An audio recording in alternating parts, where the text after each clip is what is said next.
Voici une question qui va sans doute susciter l'intérêt de plusieurs. Pourquoi est-ce que la Bible est rejetée par la plupart des gens? Les Saintes Écritures vont nous donner une réponse claire et précise, aujourd'hui même à l'émission À travers la Bible.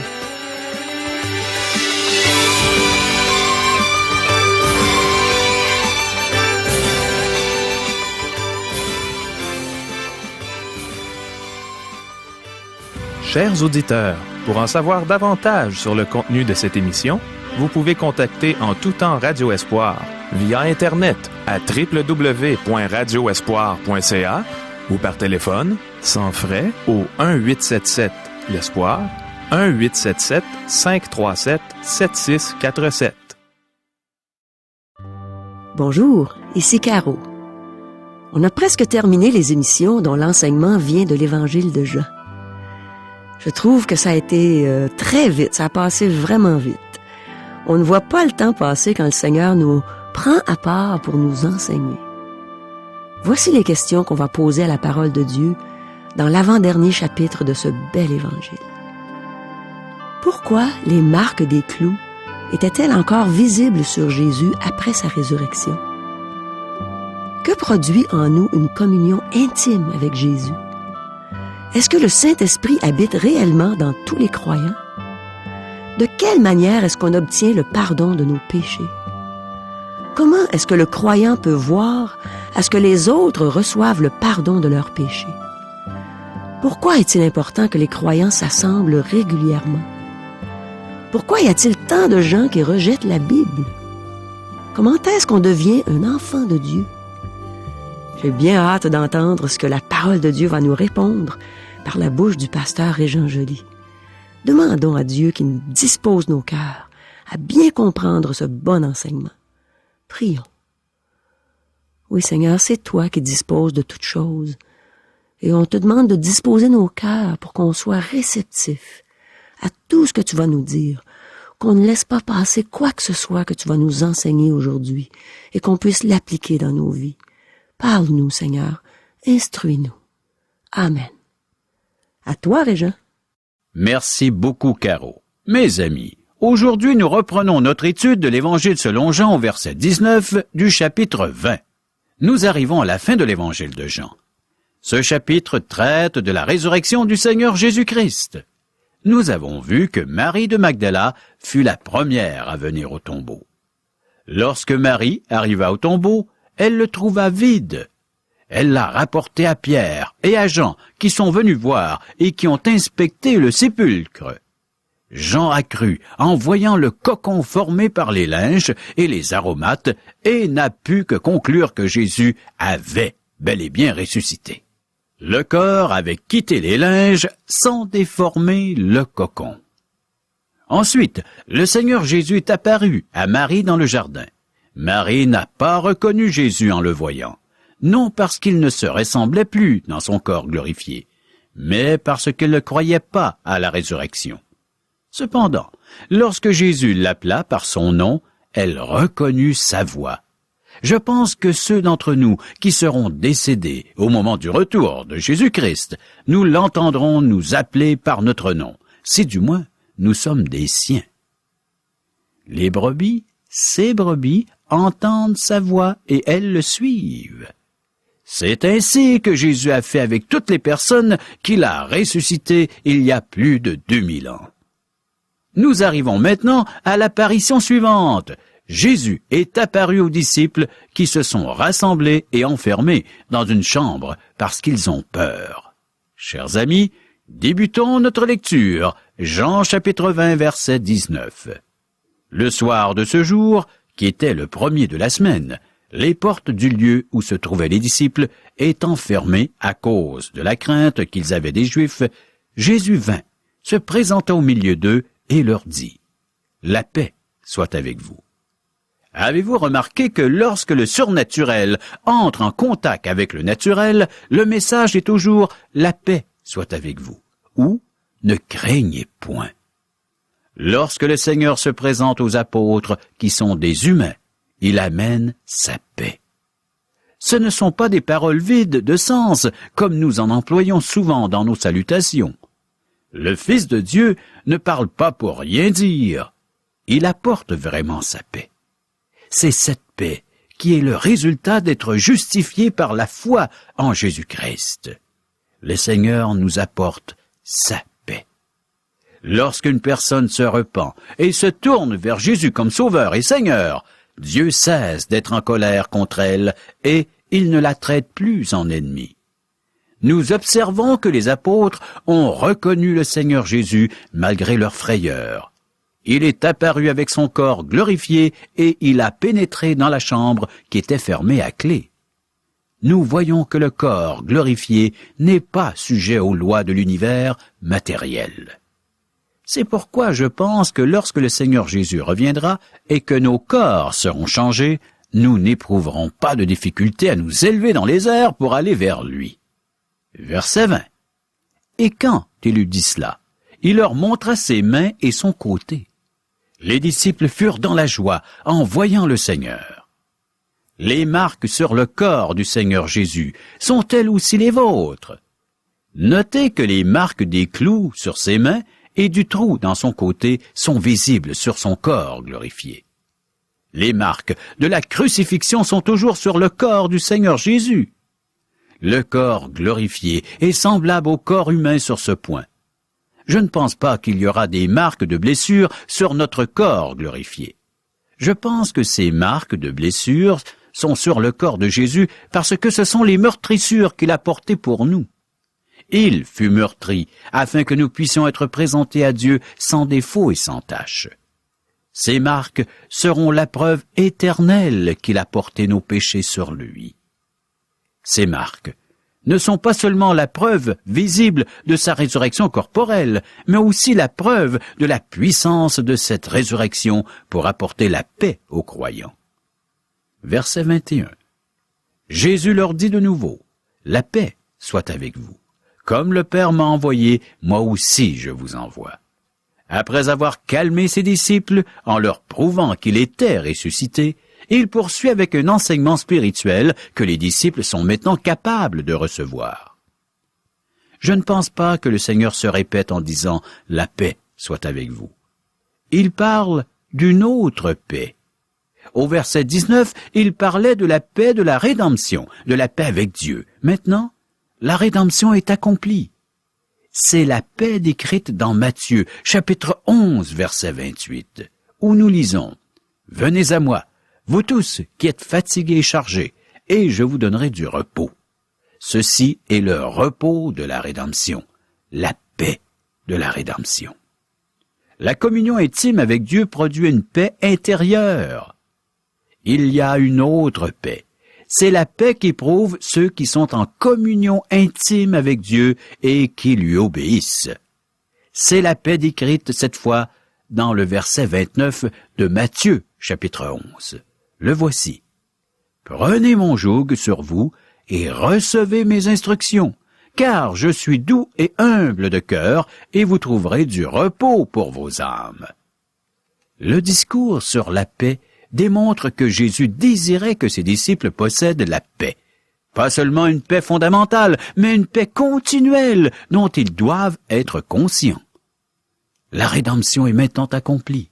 Le Seigneur envoie ses disciples dans le monde comme le Père l'a envoyé dans le monde. Il avait prié à ce sujet. « Comme tu m'as envoyé dans le monde, je les ai aussi envoyés dans le monde. » Jean, chapitre 17, verset 18. Revenons à notre texte de Jean chapitre 20, verset 22.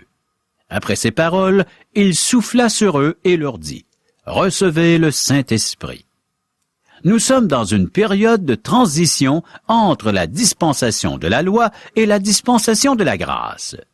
Il y eut un intervalle historique unique dans la vie des disciples entre la mort et la résurrection de Jésus et le jour de la Pentecôte.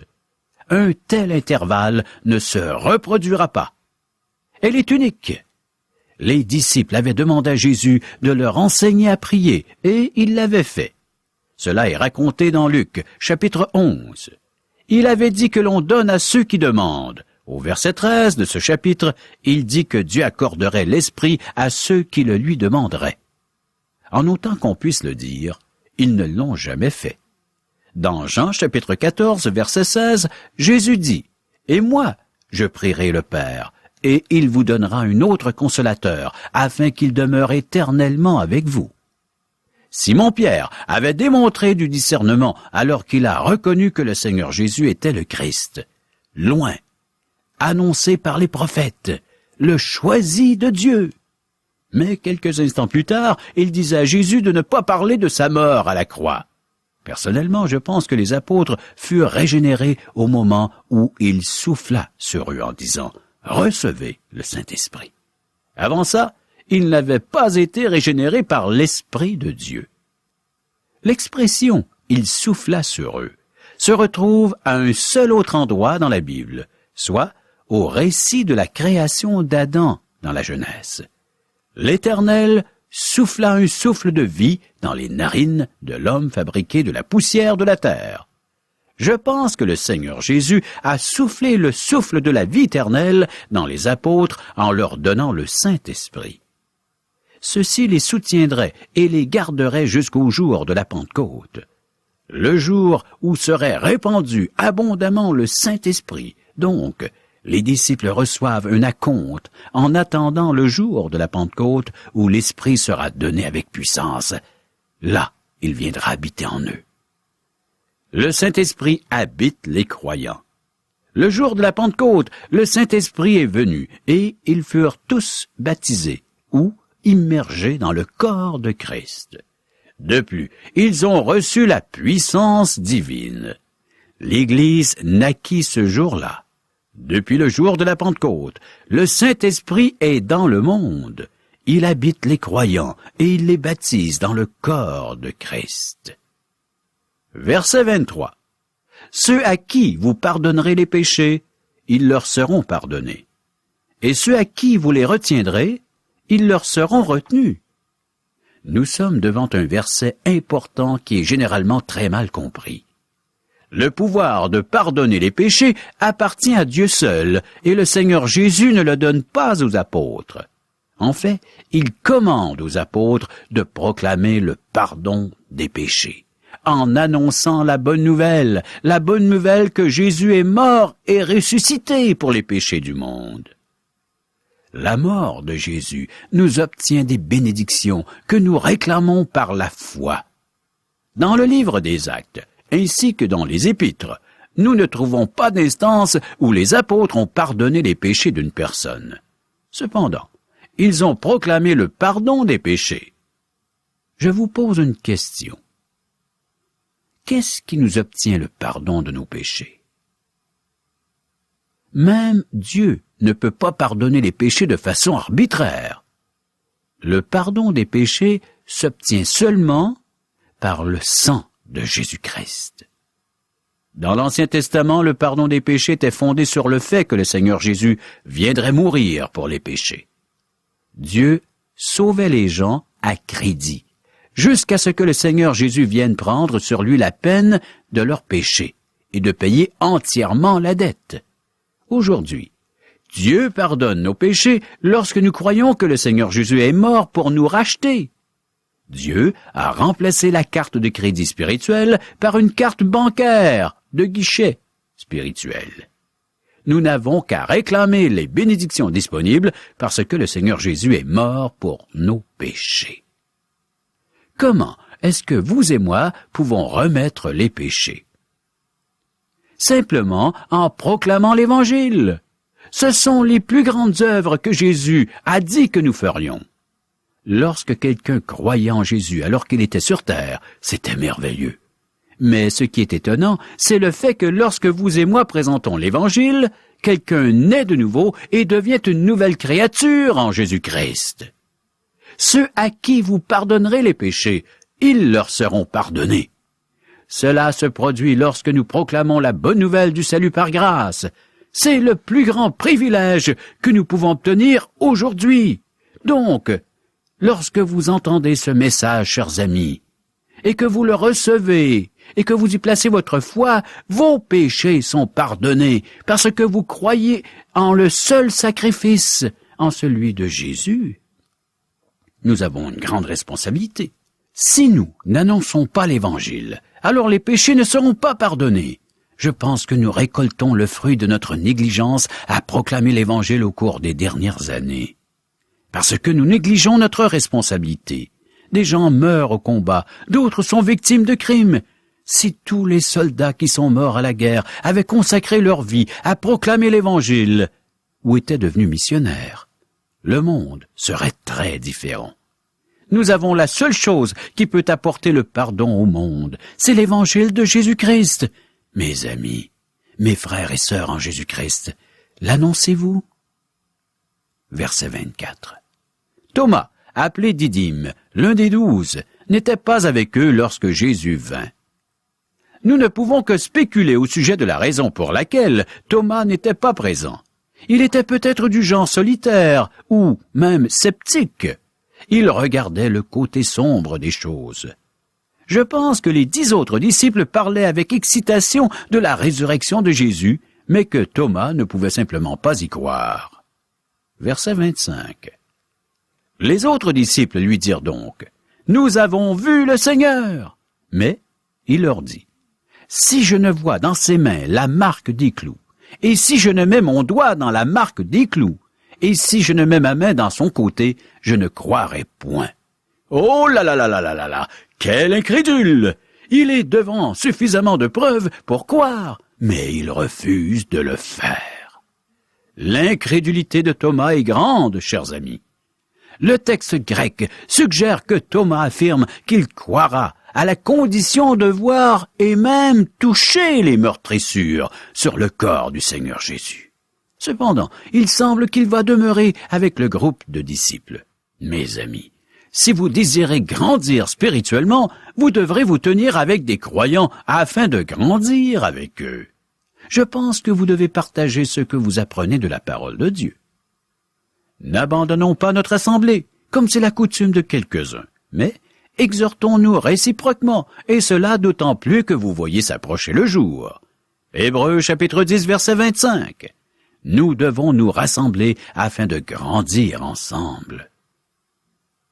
Versets 26 à 28. 8 jours après, les disciples de Jésus étaient de nouveau dans la maison, et Thomas se trouvait avec eux. Jésus vint, les portes étant fermées, se présenta au milieu d'eux et dit, « La paix soit avec vous. » Puis il dit à Thomas, « Avance ici ton doigt, et regarde mes mains. Avance aussi ta main, et mets-la dans mon côté, et ne sois pas incrédule, mais crois. » Thomas lui répondit, « Mon Seigneur et mon Dieu. » Jésus lui dit. Le récit ne nous dit pas que Thomas a mis son doigt dans les trous des mains de Jésus ou sa main dans son côté. Ce ne fut pas nécessaire. Aujourd'hui, bien des personnes affirment que si elles pouvaient voir et toucher Jésus, elles croiraient. En fait, le problème n'est pas le manque de preuves de la mort et de la résurrection. Le problème est avec le cœur de l'homme qui rejette Dieu. Lorsqu'une personne doute honnêtement, Dieu va lui répondre. Mais je ne pense pas qu'il se préoccupe des doutes malhonnêtes. De nombreuses personnes affirment qu'elles ne peuvent pas croire la Bible. Elles disent que c'est un problème intellectuel. Mes amis, la plupart des gens rejettent la Bible pour des raisons morales. Elles se sentent accusées. Un jour, un homme a affirmé qu'il ne pouvait pas croire l'Ancien Testament. Plus tard, quelqu'un découvrit qu'il vivait en état d'adultère. Et l'Ancien Testament dit « Tu ne commettras point d'adultère ». Exode chapitre 20, verset 14. En fait, cet homme ne voulait pas croire l'Ancien Testament. Cependant, Dieu va répondre à toute personne qui se pose sincèrement des questions. Remarquez que le Seigneur a accepté l'adoration de Thomas, qu'il a appelé « mon Seigneur et mon Dieu ». Jésus-Christ a vraiment affirmé et démontré sa divinité. Verset 29. « Parce que tu m'as vu, tu as cru. Heureux ceux qui n'ont pas vu et qui ont cru. » Dieu accorde une bénédiction spéciale à ceux qui ont cru en voyant les preuves de la mort et de la résurrection du Seigneur Jésus.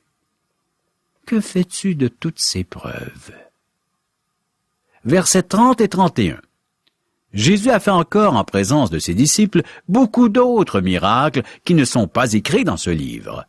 Mais ces choses ont été écrites afin que vous croyiez que Jésus est le Christ, le Fils de Dieu, et qu'en croyant, vous ayez la vie en son nom.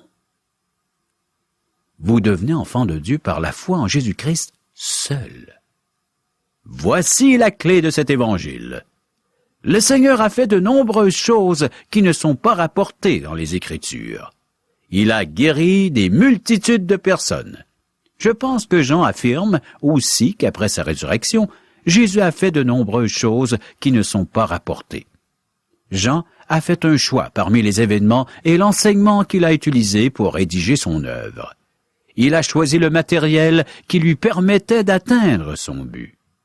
Jean n'essayait pas de rédiger une biographie au sujet de la vie du Seigneur Jésus. Il n'a même pas essayé de compléter la vie du Seigneur Jésus en donnant des renseignements qui ne se trouvent pas dans les autres évangiles. Le but de son écrit, le voici. Afin que vous croyiez que Jésus est le Christ, le Fils de Dieu, et qu'en croyant, vous ayez la vie en son nom. C'est en croyant que vous recevez la nouvelle vie et que vous naissez de nouveau. Vous devenez enfant de Dieu par la foi en Jésus-Christ seul. Jésus envoie aussi ses disciples en mission, tout comme le Père l'a envoyé. Nous avons le devoir de proclamer l'Évangile et de faire des disciples, c'est-à-dire d'enseigner les croyants avec la parole de Dieu. Le Seigneur Jésus est venu sur terre, il a révélé le Père et il a payé pour nos péchés afin que nous puissions revenir à notre Dieu, le Dieu créateur de l'univers, le Dieu qui règne sur sa création. Maintenant, le Seigneur Jésus ressuscité est auprès du Père intercédant pour nous. Nous avons sa paix. Lui appartenant et étant né de nouveau, il nous garde pour le jour du jugement. Il nous présentera à Dieu. Nous sommes adoptés dans la famille de Dieu. Le Seigneur Jésus nous invite à nous détourner du péché et de revenir à notre Père céleste en passant uniquement par lui. Une fois que nous l'avons fait, il nous demande de contribuer à l'avancement de son royaume et à la proclamation de l'Évangile, ce que nous faisons parce que nous l'aimons. Les marques que portera le corps de Jésus pour l'éternité sont celles des meurtrissures qu'il a subies pour nous. Elles rappelleront aux enfants de Dieu que s'ils sont en présence du Père céleste pour l'éternité, c'est parce que le Fils de Dieu a payé de sa vie pour leurs péchés. Elles rappelleront aux élus qu'ils sont au ciel parce que le Seigneur Jésus est leur médiateur et leur souverain sacrificateur. Il est l'agneau de Dieu qui a ôté leurs péchés. Nous ne pourrons que glorifier Dieu pour tant d'amour. Chers amis, nous avons maintenant terminé l'Évangile. Quelqu'un a peut-être envie d'appeler et de dire « Un instant, Régent, il y a un autre chapitre. » Oui, il reste un dernier chapitre, le chapitre 21 que nous verrons à la prochaine émission. Cependant, ce chapitre est un épilogue. Jean a écrit un prologue et un épilogue pour son évangile. Donc, à la prochaine émission, nous examinons l'épilogue qu'a rédigé l'apôtre Jean. Il continue de nous donner des preuves de la résurrection du Seigneur Jésus. Un incident traite d'une excursion de pêche sur la mer Galilée. L'autre incident concerne les disciples, surtout Simon-Pierre, dans une relation intime, dans un questionnement intime entre lui et le Seigneur Jésus. Nous parlerons du secret pour servir Dieu. L'amour. Seul l'amour envers Jésus peut nous qualifier dans le service chrétien. Oui, chers amis, ce seront les sujets que nous regarderons à la prochaine émission. Préparons-nous donc en lisant Jean chapitre 21. Merci beaucoup, Régent. On a vu aujourd'hui pourquoi il y a tant de gens qui rejettent la Bible. Je me souviens de l'avoir rejetée moi-même dans le passé. Pendant longtemps, j'ai pensé que les gens qui rejetaient la Bible, c'était à cause de l'enseignement qu'on avait reçu de la part de certains leaders religieux qui autrefois avaient mis la Bible à l'index disant que c'était dangereux de la lire et qu'on pouvait même devenir fou en essayant de la comprendre, puisqu'il y avait seulement les théologiens qui pouvaient la comprendre et qui pouvaient l'interpréter. Et je crois encore que c'est vrai en partie.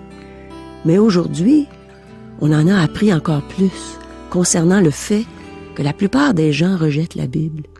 On a vu que le problème est avec le cœur de l'homme qui rejette Dieu. Régent nous a donné l'exemple de l'homme qui affirmait ne pas croire à l'Ancien Testament. C'est intéressant de voir que plus tard, quelqu'un a découvert que cet homme était adultère et qu'il se sentait accusé par l'un des commandements que Dieu avait donnés à Moïse pour son peuple dans l'Ancien Testament. Et ce commandement, c'est « Tu ne commettras point d'adultère ». On a vu que cet homme ne voulait pas croire à l'Ancien Testament. C'est pas qu'il ne pouvait pas, il ne voulait pas. Personne n'aime se faire dire qu'il est un pécheur. Je peux le constater chaque fois que je présente l'Évangile aux gens. Quand je leur dis que Jésus est amour, ils sont généralement d'accord avec moi. Quand je leur dis que Jésus est mort sur la croix pour nous, ils sont encore d'accord avec moi. Mais quand je leur dis que nous devons tous avouer que nous sommes des pécheurs perdus, plusieurs se mettent à me décrire les bonnes choses qu'ils font, le bien qu'ils font aux autres, qu'ils ne font rien de mal, malhonnête, rien de mal délibérément, qu'ils sont fondamentalement de bonnes personnes, qu'il y a quelque chose de bon dans chaque individu. Mais c'est donc difficile d'avouer qu'on est un pécheur perdu. Et pourtant, la parole de Dieu nous l'enseigne, que tous ont péché et sont privés de la gloire de Dieu. Et je dois avouer que j'ai fait la même chose, jusqu'au jour où, par les paroles que Dieu a mises dans la bouche d'une personne, l'Esprit de Dieu m'a convaincu que j'étais une pécheresse perdue et que je ne méritais nullement d'aller au ciel pour l'éternité, mais que plutôt je méritais l'enfer. Mais en même temps, j'ai appris que Dieu ne voulait pas me condamner. C'est pourquoi il a envoyé son Fils unique, Jésus, le seul qui est venu sur la terre sans jamais pécher, afin qu'il soit le sacrifice expiatoire que Dieu agréerait pour le pardon de mes péchés. Quand j'ai bien compris ça, j'ai mis mon orgueil de côté. Je me suis repenti. J'ai pris la décision de changer de direction. J'ai demandé à Dieu de m'aider à le faire, sachant que je ne pouvais pas le faire par mes propres moyens. Et j'ai dit, Seigneur, sauve-moi. Et il l'a fait. Mon ami, tu n'as rien à accomplir pour avoir la vie éternelle. Tu as juste à faire comme moi. Reçois Jésus comme ton Sauveur et ton Seigneur, comme maître de ta vie.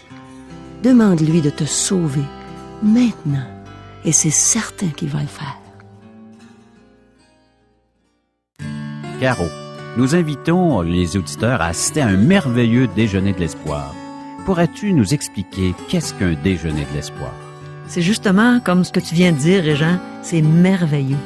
C'est merveilleux parce que, premièrement, les gens viennent prendre un bon déjeuner gratuitement, en compagnie de gens qui vont les aimer, les entourer, et ensuite on entend un témoignage d'un vécu, le vécu d'une personne, comme toi, Régent. La dernière fois que j'ai entendu ton témoignage, j'ai été épatée. J'ai trouvé ça extraordinaire de t'entendre raconter ce que Dieu avait fait dans ta vie, comment il t'avait transformé, et en même temps, ton sens de l'humour là, qui a transpercé les cœurs et qui a fait rire les gens, qui a fait du bien aux gens. Alors c'est ça, un merveilleux déjeuner de l'espoir. Ça vaut la peine de venir entendre ces témoignages. Et je vous le répète, c'est gratuit.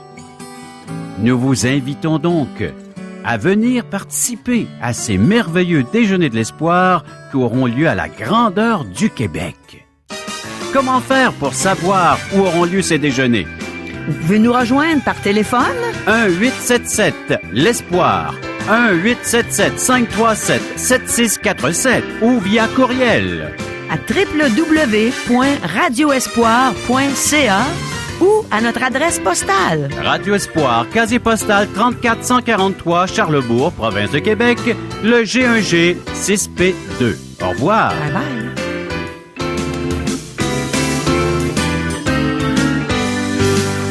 Cette émission vous a été présentée par Radio Espoir.